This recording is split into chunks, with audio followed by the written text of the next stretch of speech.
आज महाराष्ट्रातील ओबीसी बांधवांचा महाएल्गार मेळावा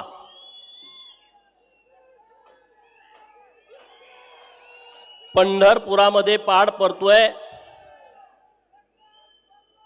या मेळाव्यामध्ये आपल्या सर्वांना मार्गदर्शन करण्यासाठी ज्यांच्या हिमतीवरती ज्यांच्या ताकदीवरती अखंड गावगाड्यातला ओबीसी समाज एकत्रित झाला, पेठून उठला, संघटित व्हायला लागला आणि स्वतःच्या हक्काची भाषा बोलायला लागला, ते माननीय मंत्री छगन भुजबळ साहेब, व्यासपीठावरती उपस्थित माजी मंत्री माननीय महादेवरावजी जानकर साहेब, माननीय आमदार प्रकाश अण्णा शेंडगे, माननीय शब्बीर अन्सारी साहेब, माननीय प्राध्यापक टी.पी. मुंडे सर, माननीय आमचे सहकारी मित्र दौलत नाना सितोळे, व्यासपीठावरती उपस्थित आज माननीय विजयराव चौगुले साहेब नाहीत, त्यांचे प्रतिनिधी व्यासपीठावरती उपस्थित आहेत।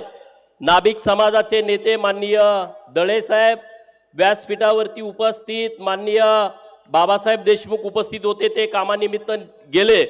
दुसरे माननीय गणपतराव देशमुख साहेबांचे नातू डॉक्टर देशमुख साहेब हे इथं उपस्थित आहेत।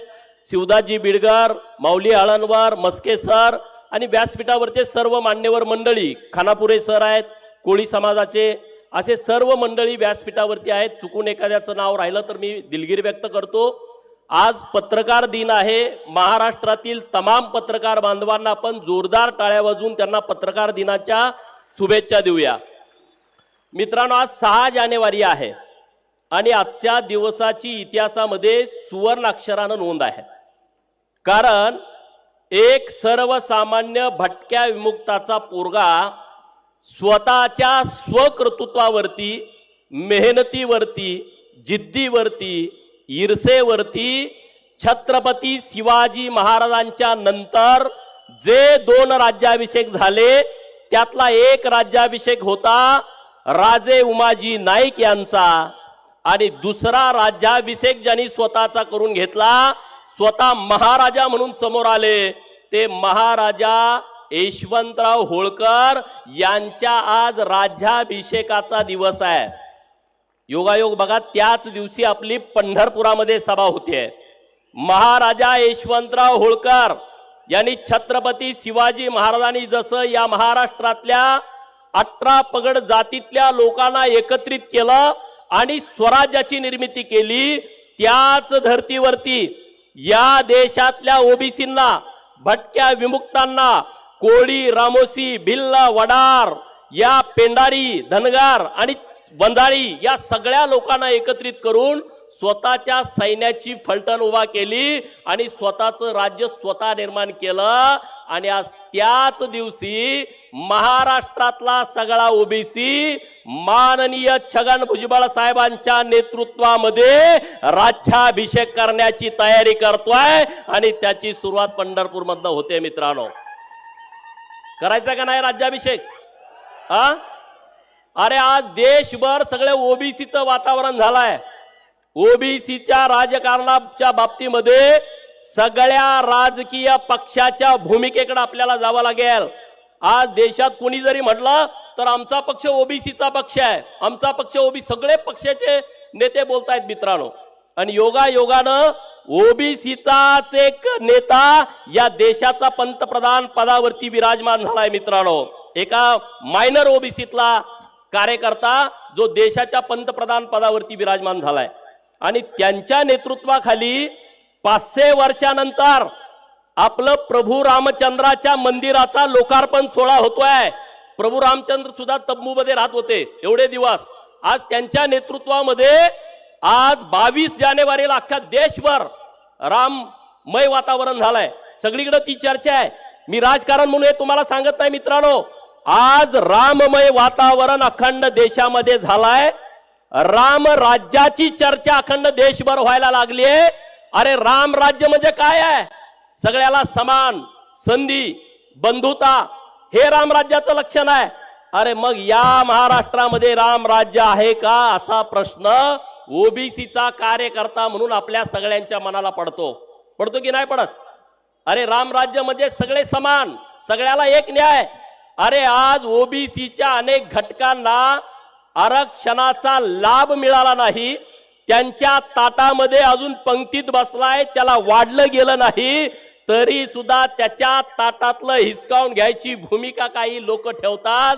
त्या लोकांना नेमकं काय म्हणावं की बाबांनो तुम्ही अजून आम्हाला वाढलं नाही, गावगाड्यातल्या छोट्या मायनर ओबीसीला काही मिळालं नाही, तोपर्यंतच तुम्ही म्हणताय हे सगळं ताट आम्हाला दिलं पाहिजे. हे महाराष्ट्रातला ओबीसी बांधव मित्रांनो खपवून घेणार नाही. जशाच तसं उत्तर देण्याची महाराष्ट्रातल्या ओबीसींची आता भावना आहे मित्रांनो. राम राज्यावरती आपण चर्चा करतो मित्रांनो. दशरथ राजाच्या एका शब्दावरती राम 14 वर्ष वनवासाला गेला. आज महाराष्ट्र सरकार या ओबीसी बांधवांना वनवासाला घालवण्याचा विचार करताय का? का नाही तुम्ही ओबीसीच्या बाबतीमध्ये ठाम भूमिका घेत?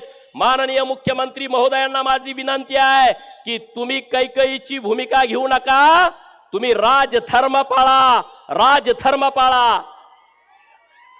अरे राजधर्मामध्ये धर्म आहे आणि धर्म कर्माशी संबंधित आहे मित्रांनो. जो नीतीनं वागेल त्याला कर्म चांगलं मिळतं आणि ह्या राजधर्म आणि कर्म हा भारताला श्रीकृष्णाने दिला. आणि मित्रांनो त्याच श्रीकृष्णाचा अवतार पंढरीच्या पांडुरंगाच्या नगरीमध्ये आज एवढा मोठा मेळावा होतोय मित्रांनो. पंढरीचा पांडुरंग जेव्हा जेव्हा आम्हाला अडचण येते, गरीबाला, उपेक्षिताला, वंचिताला, पीडिताला, अपमानित लोकांना जेव्हा जेव्हा त्यांच्यावरती अन्याय होतो, तेव्हा तेव्हा या देशातला उपेक्षित आणि वंचित हा पांडुरंगाचा धावा करतो. करता की नाही करत? पांडुरंगाचा धावा केल्यानंतर हा विटेवरती उभा असणारा पांडुरंग आमच्या मदतीला येतो, आमच्या पाठीमागे येऊन ठामपणे उभा राहतो. गोरोबा कुंभारांच्याकडे चाकरी करतो, श्री संत सावता माळींच्याकडे भाजी तोडायला जातो, पठ्ठण कोडीलीला कोल्हापूर जिल्ह्यामध्ये बिरोबाला भेटायला जातो. अरे इतकंच नाही, जेव्हा या महाराष्ट्रामध्ये ओबीसी वरती अन्याय करण्याची भूमिका कोण घेत, तेव्हा हाच पंढरीचा पांडुरंग माननीय नामदार छगन भुजबळ साहेब यांच्या पाठीशी ठामपणे उभा राहतोय का नाही राहत? अरे उभा राहतोय म्हणून तर सगळं वातावरण महाराष्ट्रातलं पेटलंय. भुजबळ साहेबांना पंढरपूरच्या पांडुरंगाचा आशीर्वाद आहे मित्रांनो, आणि त्यामुळं काळजी करायचं कारण नाही. पण आपली जबाबदारी आहे भुजबळ साहेबांच्या पाठीमागे ठामपणे उभं राहायची मित्रांनो. भुजबळ साहेब तुमच्या नेतृत्वात आम्ही जेव्हा महाराष्ट्रात फिरतो तेव्हा लोक आम्हाला बोलतात, अरे भुजबळ साहेब आणि तुम्ही 2-4 लोक बोलता, तुम्ही 2-4 लोक काय करणार आहे? एवढी मोठी शक्ती तुमच्या विरोधात आहे, तुम्ही काय करणार आहे? मी त्यांना एवढंच सांगतो, आमचा मेंढका मेंढरं राखायला जंगलामध्ये जातो, 100-1 मेंढ्या त्याच्याबरोबर असतात, पण जेव्हा वाघानं जरी मेंढीवरती झडप टाकली तर माझा मेंढपाळ जीवाची बाजी न करता, पर्वा न करता त्या वाघावरती उडी घेतो. म्हणजे एका मेंढीसाठी तो जीव द्यायला तयार होतो. अरे आता तर आमच्या 346 जातींच्या हक्काचा, अधिकाराचा प्रश्न आहे. हा महाराष्ट्रातला धनगर येडा धाडस केल्याशिवाय राहणार नाही. या सगळ्या ओबीसींच्या पाठीमागे ठामपणे उभा राहणार, हे मी त्या सगळ्या लोकांना सांगतो. आणि म्हणून या महाराष्ट्रातला धनगर हा नेहमी 2 मोड मध्ये असतो. त्याच्या 2 डोक्यात 2च वायरी आहेत, एक आहे पिवळी आणि एक आहे लाल. एक आहे बाळू मामा मोड बदली, जेव्हा जेव्हा कुठं काही विषय आला तर तो शांत असतो, बाळू मामाच्या मोड मध्ये असतो, तो न्याय देण्याच्या भूमिकेमध्ये असतो. पण जर कुठं चुकून अन्याय झाला तर ऑटोमॅटिक तो बापू बिरू वाटेगावकरच्या मोड मध्ये जातो, ऑटोमॅटिक जातो, त्याला सांगायची गरज नाही. आणि म्हणून आता तो बापू बिरूच्या मोड मध्ये गेलाय. कारण या महाराष्ट्रातल्या ओबीसीचं संरक्षण करण्याची जबाबदारी जे संख्येनं जास्त आहेत, त्यामध्ये माळी, त्यामध्ये धनगर, त्यामध्ये वंजारी, त्यामध्ये तेली, त्यामध्ये रामोसी आणि त्यामध्ये वडार, बाकीचे समाज पण महत्वाचे आहेत. पण या समाजाची जबाबदारी वाढते आहे. आजपर्यंत आमचा वापर दुसऱ्या लोकांनी करून घेतला. वडार समाजाची पोरं किती जेलमध्ये आहेत, रामोशाची पोरं किती जेलमध्ये आहेत, धनगराची कोळ्याची पोरं किती जेलमध्ये आहेत. काय आमचं काय?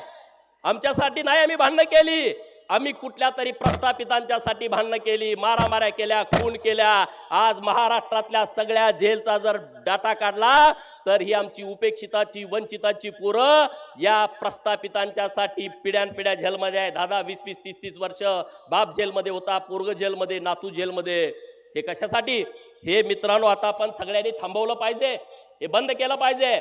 आपल्यासाठी ताकदीनं उभं राहायला पाहिजे, भुजबळ साहेबांच्या पाठीमागे उभं राहायला पाहिजे. काल तर कोणतरी बोललं भुजबळ साहेबांच्या बाबतीत आम्ही असं करून तसं करू, माऊलीनं सांगितलं तुमची कातडी सगळी आम्ही काढून टाकतो. ही भूमिका आपली असली पाहिजे, ही भूमिका असली पाहिजे. इंदापुरात बघितलं, अरे घाबरायचं नाहीये, ताकदीनं एकत्रित यायचं, संघटित व्हायचा आणि आपल्या हक्काचं आणि अधिकाराचं संरक्षण आपण करायचं. दुसरा तिसरा चौथा तुमच्या मत्तीला कोणी येणार नाही की तुमचं आरक्षण वाचवेल. तुम्हाला त्यातनं हकलून लावायला सगळे बसलेत मित्रांनो, यातून तुम्ही सगळं करा. अरे आरक्षणात संपवण्याचा या मोठा डाव सुरू आहे मित्रांनो. ओबीसीला खिंडीत गाठलाय, ओबीसीला खिंडीत गाठून त्याला मारून टाकायचं, त्याचं आरक्षण सगळं हिसकावून घ्यायचं. आरक्षणाला धक्का लागणार नाही एका बाजूला बोलायचं आणि दुसऱ्या बाजूला सरसकट तिकडं कुणबी प्रमाणपत्र वाटप करून द्यायची. भुजबळ साहेबांनी सांगितलं रिक्त जागा भरा आणि सर्टिफिकेट घ्या. अरे संविधानामध्ये अशी सुविधा नाही आहे. संविधान कुणाच्या बाजूला आहे? ज्यांचं सामाजिक मागासलेपण आहे त्यांना न्याय देण्याच्या बाजूने संविधान आहे. संविधानामध्ये अशी कुठं तरतूद नाही. तुम्हाला जात बदलायची व्यवस्था संविधानानं करून दिली नाही. आणि म्हणून तुम्हा सगळ्यांना माझी विनंती आहे, आज महाराष्ट्रात जे कुणबीची प्रमाणपत्र वाटले त्या प्रमाणपत्राच्या बद्दल आमच्या मनामध्ये शंका आहे. कारण भुजबळ साहेबांनी सांगितलं होतं, ते उदाहरण पण सभेमध्ये दिलं होतं. त्यांनी तो जन्माचा पुरावा शाळेमध्ये नोंदीचा दाखवला होता. ज्या मोकळ्या जागा आहेत त्यामध्ये पेनानं जातीचा उल्लेख केला जातोय. आणि म्हणून सरकारकडे आमची पहिली मागणी आहे की हे शिंदे समिती तुम्ही बरखास्त करा आणि जे कुणबी प्रमाणपत्र तुम्ही आतापर्यंत वाटलेले आहेत त्या कुणबी प्रमाणपत्राची श्वेतपत्रिका काढा, पब्लिक ऑडिट करा. या महाराष्ट्रातल्या ओबीसींना त्याच्यावरती हरकती घेण्याचा अधिकार आहे आणि तो आम्हाला द्या. मग कळाल ही खरी सर्टिफिकेट कुठली आहेत आणि खोटी सर्टिफिकेट कुठली आहेत. अरे आज आमचं आरक्षण गेलंय, कुणी काही सांगू द्या. सरपंच पदाचं आरक्षण अनेक गावातलं केलं. अरे गावात एक दाखला दिला, सरपंचाचं आरक्षण गेला. पंचायत समितीच्या गणात एक दाखला मिळाला, पंचायत समितीचं आरक्षण गेला. जिल्हा परिषदेच्या एका गटामध्ये एक जरी दाखला मिळाला, अरे आमची कपॅसिटी नाही या लोकांच्या बरोबर लढायची. आम्ही गरीब आहोत. म्हणून डॉक्टर बाबासाहेब आंबेडकर साहेबांनी आरक्षणाची तरतूद केली. लोक आरक्षणाच्या वरती बोलतात की असं झालं पाहिजे तसं झालं पाहिजे. आता दळे साहेबांनी एक स्टेटमेंट केला, जर तुम्हाला आमच्या आरक्षणामध्ये घुसायचं असेल तर त्यांचं स्टेटमेंट अत्यंत महत्वपूर्ण आहे. या महाराष्ट्रातल्या संपत्तीचं आणि जमिनीचं समान वाटप करा. कशाला आम्हाला आरक्षण लागतंय? कशाला आम्हाला आरक्षण लागतंय? अरे बाबासाहेबांनी यासाठी आरक्षण दिलंय आणि तुम्ही ते आरक्षण एका बाजूला कोर्टामध्ये म्हणता या ओबीसीचं आरक्षण 72 जमातीचं रद्द करा. कोर्टामध्ये केस चालू आहे. कोण आहेत ही लोक याच्या पाठीमागं? एका बाजूला तुम्ही म्हणताय की कोर्टातून ओबीसीचं आरक्षण रद्द करा आणि दुसऱ्या बाजूला म्हणताय आम्हाला ओबीसीतून आरक्षण द्या. ही कसली काय भूमिका आहे? या भूमिका नेमक्या काय कळत नाहीत. आणि म्हणून यासाठी महाराष्ट्रातल्या ओबीसीनं एकत्रित आला पाहिजे. अरे एका दिवसामध्ये तुम्ही नोंद सापडली का लगेच दाखला देताय? एवढी दुकानं उघडून ठेवली, दाखला द्यायची. अरे माझा वडार समाजाचा भाऊ जेव्हा दाखला मागायला जातो तेव्हा तो 4 महिने हेलपाटा घालतो. त्याला म्हणताय तुम्ही 1961 पूर्वीचा शाळेचा दाखला द्या, जन्माचा. अरे गेला का आमचा माणूस शाळेमध्ये? 1961 पूर्वी आमचा माणूस एका गावात राहत नव्हता. आता या 10 वर्षात कुठंतरी लोक एका गावात राहायला लागलेत. तुम्ही आम्हाला जन्माचा पुरावा मागता, तो पुरावा दिला का जमिनीचा पुरावा मागता? अरे आमच्याकडे जमीन नाही. 10 बाय 10च्या खोलीमध्ये आमची 10 लोक राहत आहेत. भुजबळ साहेब, मी घोंगडी बैठक घेतली होती या सोलापूर जिल्ह्यामध्ये. मर्याईचा गाडेवाला समाज इथं मोहोळ तालुक्यामध्ये आहे. पेनूर म्हणून गणपतराव देशमुख साहेबांचं गाव आहे, त्या परिसरामध्ये मर्याईचं गाडेवाला लोक राहतात.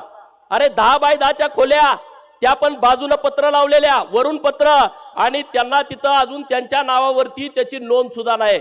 ते गावठाणाची गायरानाची जागा आहे. ती लोक संघर्ष करतायत की आम्हाला हे 10 बाय 10चं घर तरी आमच्या नावावरती करून द्या. तरी सुद्धा त्यांचं 10 बाय 10चं घर त्यांच्या नावावरती होत नाही. आणि तुम्ही त्यांचं आरक्षण हिसकावण्याची भूमिका घेता. त्यांचं आरक्षण हिसकावण्याची भावना तुमच्या मनात येते. तर हे पहिलं बंद झालं पाहिजे. आणि जर तुम्ही तिकडे कुणबी सर्टिफिकेट एका दिवसात देता, तशाच पद्धतीनं या महाराष्ट्रातल्या 346 जातीच्या पोराचा कुठलाही अर्ज तहसीलदारांच्याकडे अनुलाय आला तर त्याच दिवशी त्याला सर्टिफिकेट देण्याची व्यवस्था करा. आमच्यासाठी पण ही सर्टिफिकेट देणारी दुकानं तुम्ही महाराष्ट्रामध्ये चालू करा. करायला पाहिजेत का नाही करायला पाहिजेत? अरे जात पडताळणीच्या वेळेस तुम्ही किती हेलपाडा घालायला होता आम्हाला. अरे आमच्या पोरांच्याकडून लाख लाख 2-2 लाख 4-4 लाख जात पडताळणी समितीचे प्रमुख घेतात. नोकरीला पोरगा लागला तर त्याला ब्लॅकमेल करतात.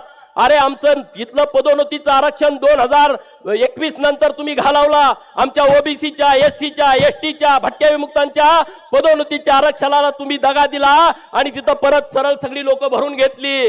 किती मोठा अन्याय आहे. आम्ही म्हणतो आता जाहिराती निघाल्या, आमची पोरं नोकरीला लागतील. अरे काय नाही, बिंदू नामावली प्रमाणे या महाराष्ट्रामध्ये काही होत नाही. रोस्टरचा मोठा घोटाळा या महाराष्ट्रातल्या मंत्रालयामध्ये बसलेल्या लोकांनी केलाय. किती जरी जागा निघाल्या तर त्या ओबीसीला मिळणार नाहीत, त्या भटक्या विमुक्तांना मिळणार नाहीत, त्या एससी एसटीना मिळणार नाहीत. आपली पोरं गुणवत्तेच्या जोरावरती ओपन मधनं भरती झालेली पोरं ही सगळी परत आपल्या आरक्षणाच्या बिंदूवरती दाखवलेत. मित्रांनो, एक विषय नाही, अनेक विषय आहेत. म्हणून गावगाड्यामध्ये ताकदीने एकजूट व्हा आणि माननीय नामदार छगन भुजबळ साहेबांच्या पाठीशी ठामपणे उभं राहावा. ही उभं राहण्याची फार गरज आहे मित्रांनो, फार गरज आहे. तुम्ही जर म्हटला अरे काय होतंय, परत बघू, नंतर बघू, आमचं कुठं जात आहे, तुम्हाला माहित आहे का हे महाराष्ट्रामध्ये सगळा गैरसमज पसरवला जातो. लक्ष्मणकांत बेर्डेचा एक पिक्चर होता आणि त्या झपाटलेला पिक्चर होता आणि त्यामध्ये एक भावला होता, बघितलाय ना तुम्ही? तो अर्धवटराव नावाचा भावला होता, बघितलाय का? तो लक्ष तार जशी ओढेल तसा तो बोलायचा. आता या महाराष्ट्रामध्ये आरक्षणाच्या निमित्तानं असे अनेक अर्धटराव तयार झालेत महाराष्ट्रामध्ये.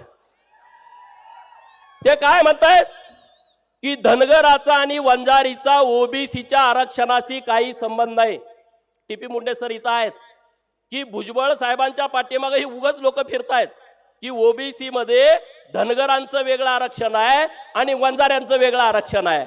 अरे बाबांनो, महाराष्ट्रामध्ये स्थानिक स्वराज संस्थेमध्ये जे आरक्षण आहे ते धनगरांना आणि वंजाऱ्यांना ओबीसी मधूनच आहे, नंबर 1. आणि नंबर 2, केंद्राचं जे शिक्षणाचं आणि नोकरीचं आरक्षण आहे ते पण ओबीसीतनच आहे. मित्रांनो, आमची मागणी वेगळी होती, आम्हाला एनटी मध्ये टाकलं. आम्ही ओबीसीच्या या सगळ्या विषयामध्ये ताकदीनं माननीय भुजबळ साहेबांच्या सोबत आहे, चिंता करायची गरज नाही. अरे हा योद्धा आपल्याला मिळालाय ना, हा योद्धा खूप महत्वाचा आहे, जपला पाहिजे. भुजबळ साहेबांचं तुम्ही म्हणाला हो भुजबळ साहेबांचं का कौतुक करायला लागलाय, हे माजीन साहेबांची कधी ओळख पण नव्हती. मी त्यांना पहिल्या नांबडमध्ये भेटलो पण मी त्यांचा फॅन झालो. अरे 76व्या वर्षी तुम्ही झालाय का नाही सगळे? अरे वयाच्या 76व्या वर्षी एक माणूस, पुढं त्यांचं काही स्वप्न नाही आहे, त्याला पुढं काय, त्यांनी सगळं भोगलंय रे. 1990 पासून ते मंत्रिमंडळात आमदार वेगवेगळ्या पदावरती आहेत. पण या महाराष्ट्रातल्या 346 जातींच्या ओबीसीच्या समूहावरती आक्रमण होत आहे. त्यासाठी आपल्याला गप्प बसता येणार नाही. वयाच्या 76व्या वर्षी त्यांनी भूमिका घेतली, नुसती भूमिका घेतली नाही, ती वैचारिक भूमिका आहे. अरे माननीय भुजबळ साहेबाचं जे आंदोलन आहे त्याला वैचारिक बेस आहे, त्याला विचाराचा अधिष्ठान आहे. भुजबळ साहेब उठले आणि बोलले असं नाही आहे. आज तुम्ही सगळे इथं गोळा झालाय ना, हे एका विचारानं गोळा झालाय. नुसतं आम्ही ताकदीवरती काही बोलत नाही. आमचं जे हक्काचं आहे त्या हक्कावरती कुणी अतिक्रमण करता कामा नये, ही आमची भूमिका आहे. अरे तुम्ही गावगाड्यामध्ये बॅनर लावता, गाव बंदी, आमच्या आरक्षणामध्ये अतिक्रमण, तिकडं दलितांना वाळीत टाकणं, तिकडं नेत्यांना इकडे येऊ द्यायचं नाही. अरे हे संविधानाची पायमल्ली आहे. दुसरं तिसरं चौथं काय नाही. या महाराष्ट्रातल्या भीमसैनिकांना मी आवाहन करतो की आमच्या ओबीसीचा पहिला शब्द हा डॉक्टर बाबासाहेब आंबेडकर साहेबांनी 1928 ला घेतला. त्याच्या अगोदर आम्ही शूद्र होतो. जेव्हा ओबीसीच्या साठी पहिल्यांदा शूद्रांसाठी बैठक झाली त्यामध्ये ओबीसी हा पहिला शब्द डॉक्टर बाबासाहेब आंबेडकर साहेबांनी वापरला. भीम सैनिकांना माझी विनंती आहे, अरे नुसतं हे ओबीसी आरक्षण के लाखोचे सैनिक आहात बाबानो, मित्रांनो, तुम्ही सगळे एकत्रित या. आज इथं कोळी बांधव पण इथं उपस्थित आहेत. कोळी बांधवांना ओबीसीतून सर्टिफिकेट दिले जात आहेत, ती पहिली बंद केली पाहिजेत आणि त्यांना ओबीसी एसटी मधलं सर्टिफिकेट, त्यांचं जे संविधानाचं आरक्षण आहे ते आरक्षण त्यांना मिळालं पाहिजे. कोळी बांधवांना आम्ही सांगतो, आम्ही ताकदीनं ही लढाई लढतोय. या महाराष्ट्रातल्या 33 अन्यायग्रस्त आदिवासींच्या बाबतीमध्ये आम्ही सरकारकडे भूमिका मांडतोय आणि निश्चितपणे ते आरक्षण मिळाल, कारण तुमची जनगणना ही आदिवासीतून झाली आहे. पंढरपूरमध्ये आदिवासीतून जनगणना झाली, त्यांना दाखले मिळत जात नाहीत, त्यांना ओबीसीतनं दाखले, तर ओबीसीतनं दाखले कोळी समाजाला बंद करा आणि त्यांना एसटीचे दाखले द्या. आज वडार समाज इथं ताकदीनं उभा आहे. नाभिक समाजासाठी सगळ्यांनी जोरदार टाळ्या वाजवा मित्रांनो, सगळ्यांनी जोरदार. कारण जिथं भुजबळ साहेबांची सभा असते तिथला नाभिक समाज पूर्ण तालुक्यामध्ये दुकानं बंद ठेवतो. अरे ही हिंमत, हे धाडस, हे स्वाभिमान हे नाभिक समाजाकडून आपण सगळ्यांनी मित्रांनो शिकला पाहिजे. त्यामुळे या सगळ्या लोकांना आपण एकत्रित करूया.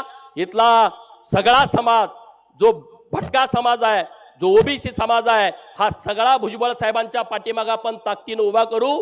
मग माळी असेल, साळी, तेली, कुंभार, धनगर, रामोसी, वडार, बेडार, मुसलमान, लिंगायत, परीट, गडसी, डवरी, लोणारी, कोळी, माकडवाला, कुंच्याचा पोरगा, कोलाट्याचा पोरगा, मर्यायचा गाडेवाला, कडक लक्ष्मीवाला, हे सगळे लोक, घिसाडी, वासुदेववाला, ही सगळी लोक आपण एकत्रित करू आणि एक वज्रमुठ बांधू. आज महाराजा यशवंतराव होळकर यांच्या राज्याभिषेक दिना दिवशी या महाराष्ट्रातल्या सगळ्या ओबीसीचा राज्याभिषेक करू आणि राजगादीवरती माननीय छगन भुजबळ साहेबांना आपण बसवू. एवढंच या निमित्तानं बोलतो आणि भुजबळ साहेबांना मी विनंती करतो की आज आम्ही महाराजा यशवंतराव होळकर यांचं घोड्यावरचं चित्र पहिल्यांदा आपल्या शुभ हस्ते आम्हाला प्रकाशित करायचं आहे आणि ते चित्रकार आमचे आहेत, त्यांनी व्यासपीठावरती यावं एवढी विनंती करतो आणि थांबतो.